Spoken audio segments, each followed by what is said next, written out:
Welcome to our channel পাঁচের পাঠশালা। আমি ঐশ্বর্য। আজকে আমরা ইন্ডিয়ান পলিটি থেকে পড়ব। তো তোমরা থাম্বনেলটা দেখে হয়তো বুঝে গেছো যে আজকে কোনো আমরা বিস্তারিত আলোচনা করছি না। আজকে আমরা 25টি খুব গুরুত্বপূর্ণ প্রশ্ন নিয়ে পড়ব, যেগুলো কিনা বিভিন্ন পরীক্ষায় চলে এসছে বা ভবিষ্যতেও আসবে। সামনেই আমাদের রেলওয়ে এনটিপিসি গ্রুপ ডি পরীক্ষা আসছে। তো তার জন্য সেই জন্য আমি ভাবলাম যে 25টা করে এমসিকিউ আলোচনা করি। তো আজকে আমাদের প্রথম রেলওয়ে এনটিপিসি উপলক্ষে প্রথম 25টা কোশ্চেন আলোচনা করছি। তো এরপরে যদি তোমরা এটাকে কন্টিনিউ করতে চাও বা দেখতে চাও, তাহলে অবশ্যই কমেন্ট সেকশনে জানাতে পারো। তাহলে আমরা পরবর্তী আরও কিছু গুরুত্বপূর্ণ কোশ্চেন নিয়ে ভিডিও বানাতে পারি। তো চলো আজকে শুরু করি। প্রথম প্রশ্ন, the constitution of India came into force on, ভারতীয় সংবিধান কার্যকর করা হয় কবে করা হয়? 26 জানুয়ারি 1950-তে। এটা একটা ডেট। আরেকটা মনে রাখতে হবে, সংবিধান কিন্তু গৃহীত হয় 26 নভেম্বর 1949। তারা খুব গোলমেলে এখানে গৃহীত হয় কবে? 26 নভেম্বর 1949। আর কার্যকর হয় কবে? 26 জানুয়ারি 1950। এই 26 জানুয়ারিটাকে কিন্তু আমরা কি রিপাবলিক ডে হিসেবে মানি, তাই তো? এরপর দেখো দ্বিতীয়টা, in which year did the parliament adopt Indian constitution? কত সালে ইন্ডিয়া পার্লামেন্ট অ্যাডপ্ট করেছিল ইন্ডিয়ান কনস্টিটিউশনকে? এটা কিন্তু অপশন হয়ে যাবে সি, 1950। এটাতে দেখো নাগরিকত্ব, নির্বাচন, অস্থায়ী সংসদ ইত্যাদি সম্পর্কিত সংবিধানে কিছু বিধান 26 নভেম্বর 1949 সালে কার্যকর করা হয়েছিল। অবশিষ্ট যে কিছু ছিল, অবশিষ্ট বিধানগুলি এটা 26 জানুয়ারি 1950-তে কার্যকর করা হয়েছিল। তাই এই দিনটিকে সংবিধান সূচনার তারিখ বলা হয়। ক্লিয়ার হলো? এরপর 3 নম্বর প্রশ্ন দেখব, who presided over the first meeting of the Indian constitution assembly? এটা কিন্তু অপশন হয়ে যাবে সচিদানন্দ সিনহা। গণপরিষদের প্রথম সভাটা কবে হয়েছিল? 1944 সালে 9 ডিসেম্বর অনুষ্ঠিত হয়েছিল। মুসলিম লীগ কিন্তু সভাটি বয়কট করে পৃথক পাকিস্তান রাষ্ট্রের দিকে জোর দিয়েছিলেন। বৈঠকটিতে বা সভাটিতে 211 জন উপস্থিত ছিলেন। সচিদানন্দ সিনহা অ্যাসেম্বলির অস্থায়ী রাষ্ট্রপতি হিসেবে নির্বাচিত হন। পরে এই সভাটার পরে 1948 সালে 11ই ডিসেম্বর রাজেন্দ্র প্রসাদ এবং এইচ.সি. মুখোপাধ্যায় রাষ্ট্রপতি এবং সহ-রাষ্ট্রপতি হিসাবে মনোনীত হন। এরপর, which of the following countries have an unwritten constitution? আমরা এর আগের ভিডিওতে বিস্তারিত আলোচনা করেছিলাম। তার যাদের মনে আছে তোমরা নিশ্চয়ই অ্যান্সারটি করতে পারবে। এটা কিন্তু হয়ে যাবে ইউকে। ইউকেতে কিন্তু কোনো রকম রিটেন কনস্টিটিউশন নেই। এরপর, where was the concept of written constitution first born?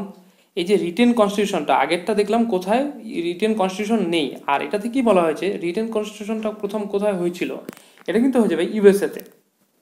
Clear? এরপর দেখো, the constitution of India is, Indian কনস্টিটিউশনটা কীরকম? তো এটার অ্যান্সার কি হয়ে যাবে? Partly rigid, partly flexible. Clear হলো? মানে বুঝতে পারলে ব্যাপারটা কি হলো? এটা মানে ভারতীয় সংবিধানটা কীরকম? এটা আংশিক অনমনীয়, আংশিকভাবে নমনীয় কিন্তু। 7 নম্বর দেখো, the concept of judicial review in our constitution has been taken from the constitution of. এই যে আমাদের যে জুডিশিয়াল রিভিউটা আছে আমাদের কনস্টিটিউশনে, সেটা কোথা থেকে নেওয়া হয়েছে? কোন দেশের কনস্টিটিউশন থেকে নেওয়া হয়েছে? ফার্স্ট ইংল্যান্ড, ইউএস, কানাডা আর অস্ট্রেলিয়া। এটা অ্যান্সার হয়ে যাবে ইউএসএ থেকে নেওয়া হয়েছে। এরপর, the federal system with strong centre has been borrowed by the Indian constitution from. Federal system with strong centre has been borrowed by the Indian constitution from. এই যে federal system with strong centre, সেটা কোথা থেকে borrowed করা হয়েছে? Option A US, option B Canada, option C UK, option de France. এটা কিন্তু করা হয়েছে অপশন বি, কানাডা থেকে। এটা the government of India act 1935 অনুসারে কিন্তু হয়েছিল। ক্লিয়ার হলো? এরপর দেখি, which amendment of the Indian constitution inserted the two words socialist and secular in the preamble? এটা কিন্তু অপশন হয়ে যাবে, দেখো কি আছে। অপশন এ আছে 28th amendment, 40th amendment, 42nd amendment, না 52nd অ্যামেন্ডমেন্ট। এটা কিন্তু হয়ে যাবে 42nd অ্যামেন্ডমেন্ট। এটার মধ্যেই সোশ্যালিস্ট মানে সমাজতান্ত্রিক আর হলো সেকুলার ধর্মনিরপেক্ষ, এটা কিন্তু অ্যাড করা হয়েছিল এখানেই। এর মধ্যে অ্যাড করা হয়েছিল। আর এই যে 42nd অ্যামেন্ডমেন্টটা অ্যান্সার হবে। আর 42nd অ্যামেন্ডমেন্টটাকে কিন্তু মিনি কনস্টিটিউশনও কিন্তু বলা হয়ে থাকে, এটা মনে রাখবে। পরের প্রশ্ন, the item education belong to the, এই যে এডুকেশনটা কোন লিস্টের অন্তর্গত? Union list, state list, concurrent list না রেসিডুয়ারি সাবজেক্ট? এটা কিন্তু হয়ে যাবে কনকারেন্ট লিস্টের অন্তর্গত। এরপর 11 নম্বর দেখে নেব, how many schedules the constitution of India contents?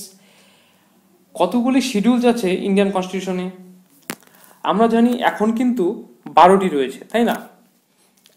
যখন কনস্টিটিউশনটা কনস্টিটিউট হয়েছিল তখন কিন্তু 8টা শিডিউল ছিল, 22টা পার্ট ছিল আর 395টা আর্টিকেল ছিল।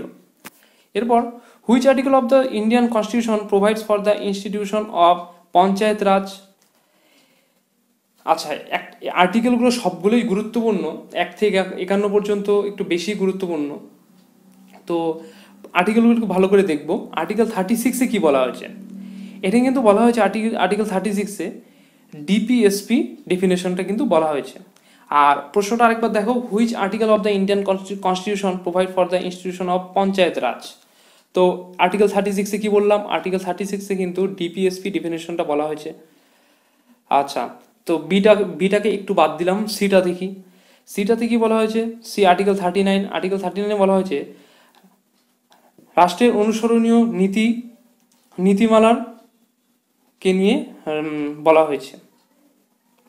তারপর আর্টিকেল 48-এ কি বলা হয়েছে? কৃষি ও পশুপালন সংগঠনের ব্যাপারটা বলা হয়েছে।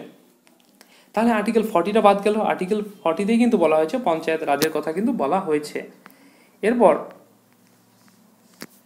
How many article there in the Indian constitution? এর আগেই বললাম, যখন পড়লাম how many schedules the constitution of India contents, 11 number প্রশ্নটি। তো এটাতে কি হয়ে যাবে অ্যান্সার? 395 কিন্তু অ্যান্সার হয়ে যাবে। 14 নম্বর দেখি, which part of the Indian constitution deal with fundamental rights? কোন পার্টটা ইন্ডিয়ান কনস্টিটিউশনে ডিল করে ফান্ডামেন্টাল রাইটের সঙ্গে? তো আমরা প্রথম পার্টটা বিস্তারিত আলোচনা করছি, দ্বিতীয় পার্টটাও আলোচনা করছি। প্রথম পার্টটা তার কি হয়ে যাবে? Union and territory. সেকেন্ড পার্টটা কি? সেকেন্ড পার্টটা সিটিজেনশিপ। আর থার্ডটা ফোর্থটা আলোচনা করিনি, এটাই অ্যান্সার হয়ে যাবে থার্ড পার্ট। থার্ড পার্টটা বিস্তারিত পরবর্তী ভিডিওতে আমরা আলোচনা করব। এরপর, how many language have recognised by the constitution? এখানে কিন্তু অপশন আছে কি 15, 18, 22 না 24? এখানে কিন্তু অ্যান্সার হয়ে যাবে 22টি। মানে কতগুলি ভাষাকে রিকগনাইজ করেছিল কনস্টিটিউশন? এখানে 22টা হয়ে যাবে। এটা কিন্তু সংবিধানের 8 শিডিউলে 22টি ভাষাকে তালিকাভুক্ত করা হয়েছিল, এটা মনে রাখবে। কোন শিডিউলে? তাহলে 8 শিডিউলে কিন্তু 22টি ভাষাকে সংবিধানে অন্তর্ভুক্ত করা হয়েছিল। এরপর 16 নম্বর, the article of Indian constitution related to abolition of untouchabilities. Untouchability মানে কি? অস্পৃশ্যতা। দ্য আর্টিকেল অফ ইন্ডিয়ান কনস্টিটিউশনে কোনটি abolition of untouchability, abolition of আনটাচেবিলিটির জন্য কাজ করে?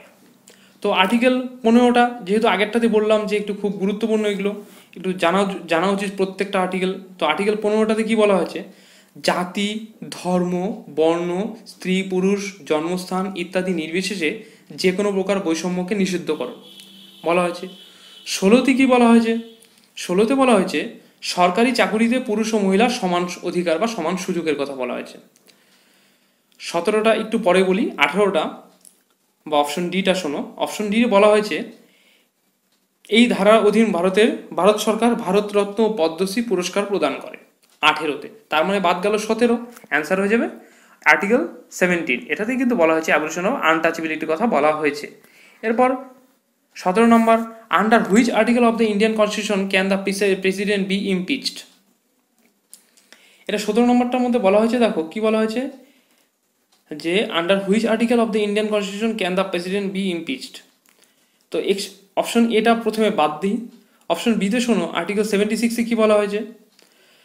ভারতে একজন অ্যাটর্নি জেনারেল থাকবে, এটাই শুধু বলা হয়েছে আর্টিকেল 76-এ।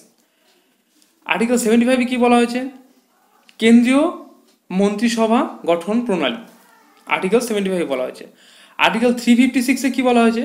এখানে বলা হয়েছে রাষ্ট্রপতি শাসনের কথা কিন্তু এখানে বলা হয়েছে। এটা পার্ট কিন্তু 18-এ ইমার্জেন্সি প্রভিশনের মধ্যেও পড়ে, এটাও মনে রাখতে পারো। আর বাদ গেল কোনটা? আর্টিকেল 61, এটাইতেই কিন্তু ইমপিচমেন্ট বা পদচ্যুতির বিষয়ে বলা হয়েছে। এরপর দেখো 18 নম্বর, by which name is our country mention in the constitution. প্রথম option India and Bharat, Bharat only. Option C India and Hindustan. Option D India, Bharat and Hindustan. এটা কিন্তু অপশন হয়ে যাবে এ, ইন্ডিয়া অ্যান্ড ভারত। এটা কিন্তু আর্টিকেল 1-এ আমরা পাই India and Bharat, India that is Bharat. তারপর 19 নম্বর, the number of union territory in India is. এটা নিয়ে কিছু বলার নেই, আর তোমরা সবাই সকলে জানো এটা কতগুলি এখন রয়েছে। এখন বর্তমানে কিন্তু 8টা ইউনিয়ন টেরিটরি আছে। তো এরপর among the following states which one was formed last. এই যে 4টা স্টেট আছে তার মধ্যে সবচেয়ে লাস্টে কোনটা হয়েছে। তো প্রথমটা শুনো, অন্ধ্রপ্রদেশ। অন্ধ্রপ্রদেশ কবে হয়েছে? 1 নভেম্বর 1956। অপশন বি কর্ণাটকা, এটাও 1 November 1956। Option C Gujarat. Gujarat কবে হয়েছে? এটা 1 মে 1960। তার মানে ওই দুটা 1956, এটা 60। ওই অপশন বি, এ আর অপশন বির তুলনায় এটা পরে হয়েছে। এবার অপশন ডি পাঞ্জাব, এটা কিন্তু হয়েছে 1 নভেম্বর 1966। তার মানে এই আগের উপরের 3টে এ বি সির তুলনায় এটা পরে হয়েছে, তার মানে এটাই হবে অ্যান্সার, অপশন ডি পাঞ্জাব। এরপর 21 নম্বর, which one of the following is the first state to have been formed on linguistic basis. ভাষাগত ভিত্তিতে কোনটি প্রথম হয়েছে? অন্ধ্রপ্রদেশ, গুজরাট, কর্ণাটকা, পাঞ্জাব। এটা কিন্তু হয়েছে কবে? অন্ধ্রপ্রদেশ কিন্তু হয়েছে ভাষাগত ভিত্তিতে প্রথম। এরপর in which year was the state of Jharkhand form. Jharkhand কবে ফর্ম হয়েছে? এটা কিন্তু হয়েছে 2000 সালে 15ই নভেম্বর কিন্তু ঝাড়খণ্ড ফর্ম হয়েছে। এরপর আধার ইজ এ প্রোগ্রাম। আধার হলো একটি প্রোগ্রাম টু হেল্প সিনিয়র সিটিজেনকে সাহায্য করা, to provide nutritional support to adolescent ওমেনদের নিউট্রিশনাল সাপোর্ট প্রোভাইড করা। Option C to train people for social defence, জনগণকে ট্রেন করা সোশ্যাল ডিফেন্সের জন্য। আর option D to provide identity to Indian resident. এটা কিন্তু অপশন হয়ে যাবে option D, to provide identity to Indian resident. 24 নম্বর, which country accept the policy of dual citizenship. এর আগের দিন যখন আমরা বিস্তারিত পড়েছিলাম সিটিজেনশিপ সম্পর্কে, তখন বারবার বলেছি যে কোন কোন দেশ যে ডুয়াল সিটিজেনশিপটা গ্রহণ করে। এটা কিন্তু ইউএস কিন্তু ডুয়াল সিটিজেনশিপটা কিন্তু গ্রহণ করে। এরপর 25 নম্বর, at present in the constitution of India right to property is. বর্তমানে constitution of India right to property, যে রাইট টু প্রপার্টিটাকে কীভাবে দেখে? Fundamental right, moral right, legal right, না নান অফ দিস। এটা কিন্তু হয়ে যাবে লিগাল রাইট হিসাবেই দেখে। তো আজকে আমাদের 25টা প্রশ্ন এখানেই শেষ হলো। তো ভিডিওটি কেমন লাগলো অবশ্যই কমেন্টে জানাবে। আর তোমরা যদি এই এমসিকিউ সিরিজটাকেই কন্টিনিউ করতে চাও বা দেখতে চাও, তা অবশ্যই কমেন্টের মাধ্যমে জানাবে। আর কোথাও বুঝতে অসুবিধা হয়ে থাকলে তাও কমেন্টের মাধ্যমে জানাবে। পরবর্তী ভিডিওতে তা আমরা সমাধান করার চেষ্টা করে দেব বা চেষ্টা করব। ভিডিওটি শেষ পর্যন্ত দেখার জন্য ধন্যবাদ। দেখা হচ্ছে পরবর্তী ভিডিওতে।